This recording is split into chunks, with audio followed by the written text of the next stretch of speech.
I'm Adele and I'm Head of Education Quality and Outcomes with Social Impact Capital Education.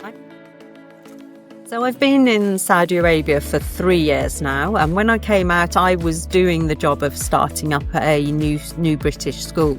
So I think that's really helped stepping into this role with a new school and being able to offer the benefit of that experience and mistakes made, because it's very different setting up a school or running a school in any part of the world overseas, because it's different from the UK. And usually if you're opening a British school or an American school, any kind of international school overseas, there is that profit part of it, which we don't really think about so much in the UK, even with independent schools, although that's changing more recently.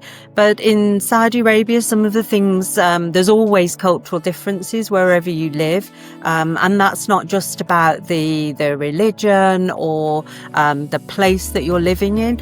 In the Middle East, I've found particularly it's very fast-paced a lot of the time, and what the parents and generally people in the country like is to have that personal connection.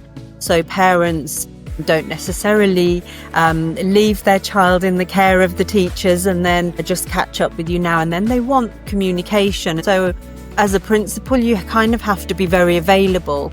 And as teachers, you also have to accept that things are done differently, and sometimes the priorities that we place on things are not given such high priority in the Middle East. So I think being able to give that benefit to the staff, I hope, has been really useful. It's a great place to live, but when you first arrive in any country, it's different, and you have to get used to that, because you can't make the country or the region change because you think of it differently. So what's acceptable as, a waiting time for something is maybe different in the UK than it is for here.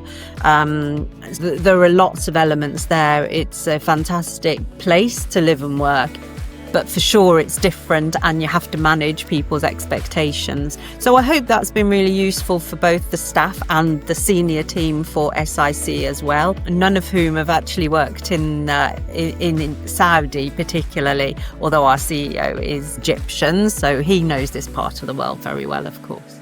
In terms of our colleagues who haven't experienced the Middle East, I think it's really important to onboard them well from the outset, and I think it's really important right from the interview stage at any part of the organisation or on the school level to make sure that the teachers or the colleagues that you're onboarding really understand that it's different, because I think wherever you are to start with, you think you're going to be fine and you're going to really enjoy it, and hopefully you do enjoy it. But if you don't go with the mindset that things are going to be different, then it can be really hard to settle in. So that's something that I've been really mindful of in talking to staff both at the school and within the group who've not worked here before.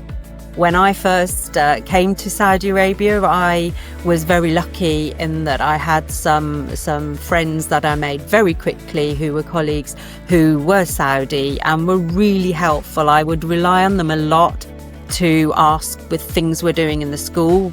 Would this be appropriate? Would that be appropriate? How would parents relate to it? How would staff respond to it?